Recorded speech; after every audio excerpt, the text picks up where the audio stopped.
What is going on, everybody? Dreamcast 84 here. And we got Monaco Grand Prix.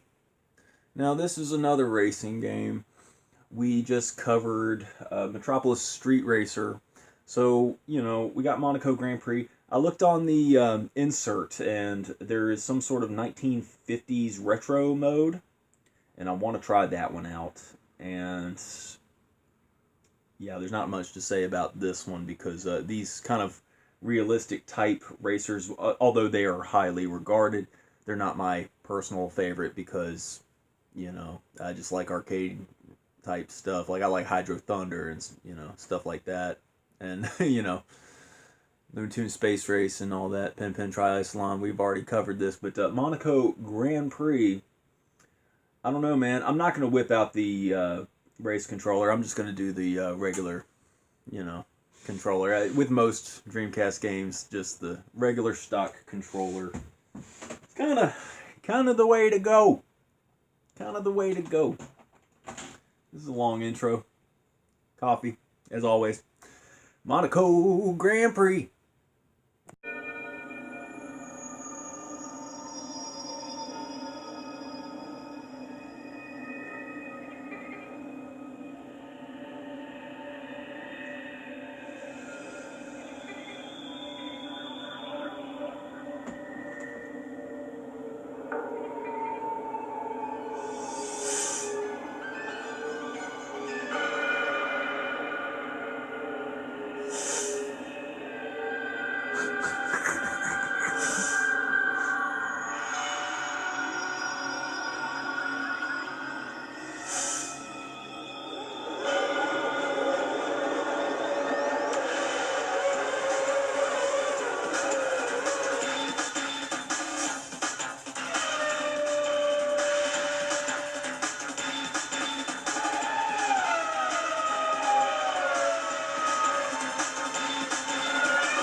Okay, the intro had a guy with repressed memories having obvious symptoms of post-traumatic stress, being just extremely distressed about his past. He had some sort of things happen to him in critical moments, and then the cycle continues with just zooming in into one child's eyeball, which makes a lot of sense if you don't think about it.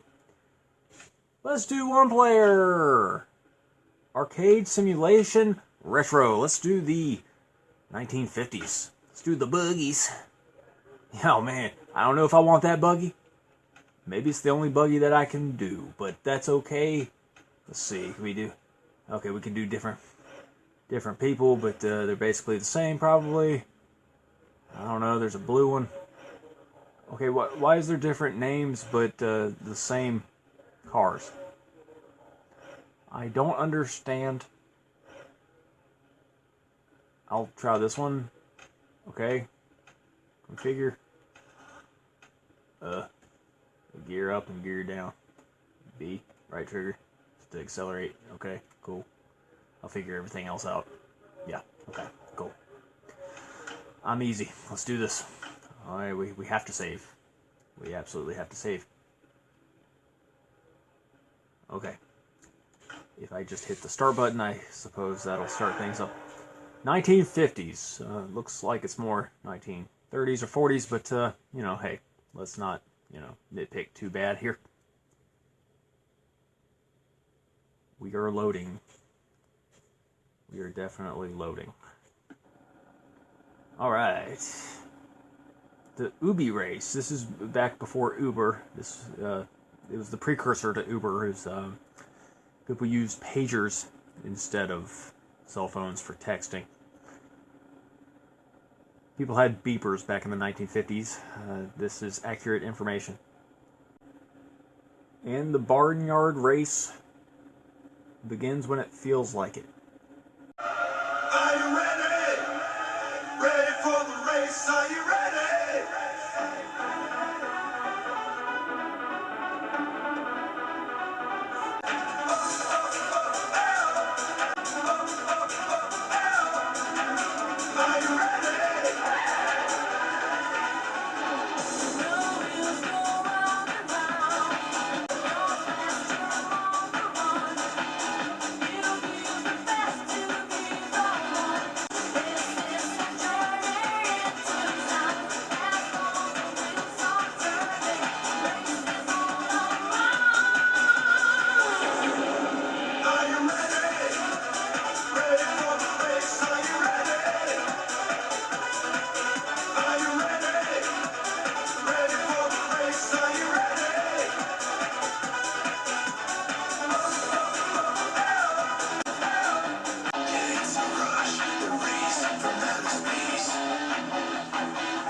Any day now.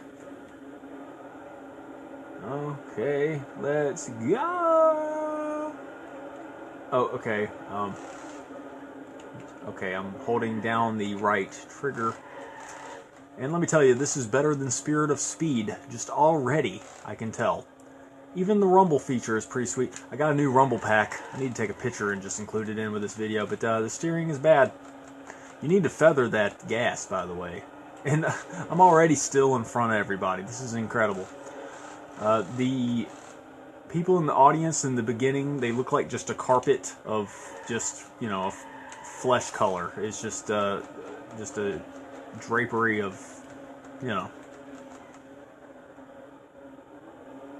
doesn't even look like people. It just looks like blocks with colors splatted all up on it. The trick is to not get too fast, because once you get too fast, it's hard to steer. But the steering is not as bad as in other racing games. I was in first place there for a while now. And yes, I got a new rumble pack the other day, and I have no idea what brand it is, but if you have any idea, please sound off in the comments, guys. Dreamcast 84 here, where we're going to talk about everything except Dreamcast. And that's one thing that I'm going to critique about Lord Carnage from Classic Game Room. He needs to talk about more Dreamcast stuff. He started off with a lot of Dreamcast stuff back in the day, back in the 2000s. Oh, look at this. Let's do a different mode. Yeah, Dreamcast Guy does not talk about Dreamcast stuff enough because his name is Dreamcast Guy, right? And that's my critique with him. Let's do arcade. I don't want simulation. I don't care about reality. That's why I'm playing, is to get away from reality. Let's just get into it. Let's do this. I like that car sound. You know, who doesn't like that sound? Speedways. Do you guys watch racing? You guys like that NASCAR racing? Schmidtke. Man, it takes forever.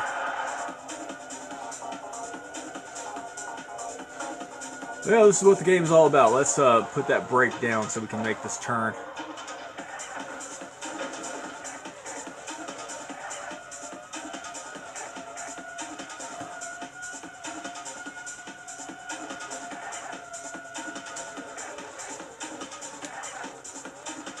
I just don't want to oversteer, you guys, you know?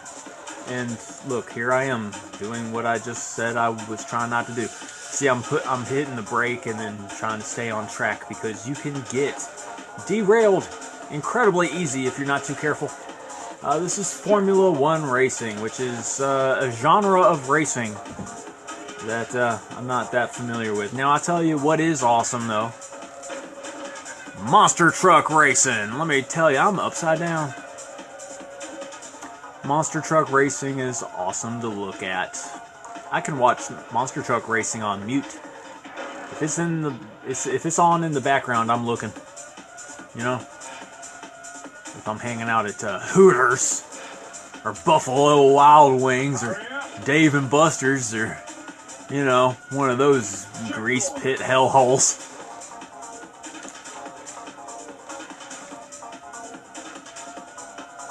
Who doesn't frequent Hooters every now and then? Almost everybody. Okay, yeah, the steering, man. I guess I'll try the classic, or the, you know, simulation, I guess. Okay, simulation, then I'm going to be talking about this game.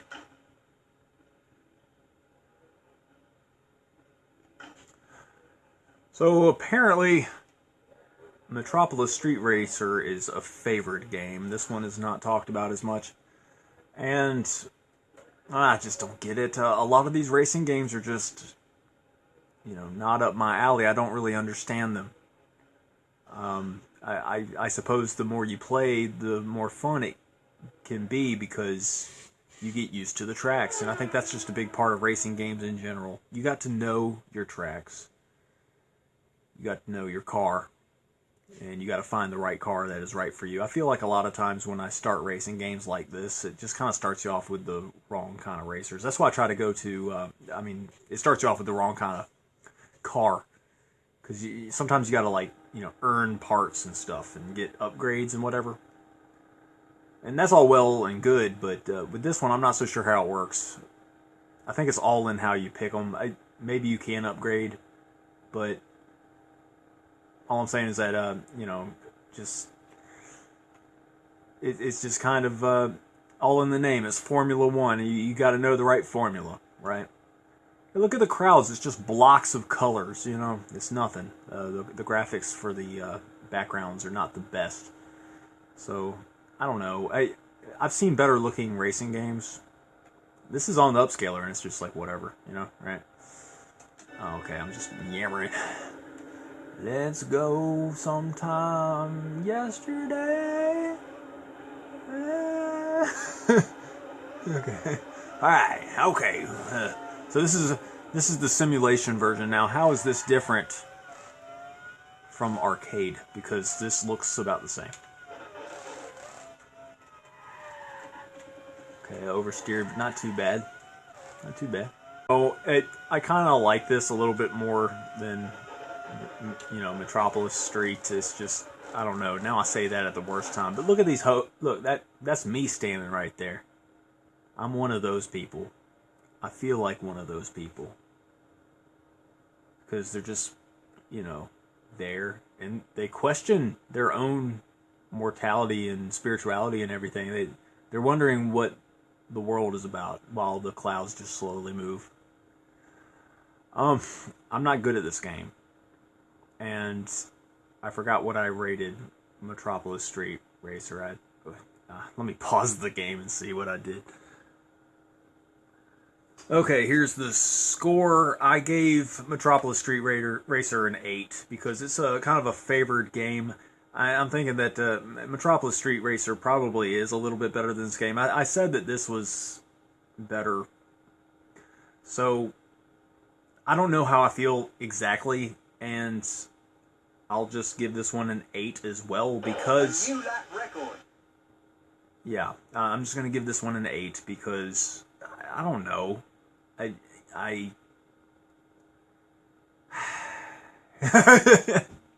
don't know.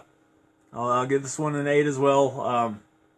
Maybe a 7. Could I rate it like 7 or 8? That would be pretty sweet. If I could just, like, I'll give it a 4 out of 5. Yeah, that's an easier assessment.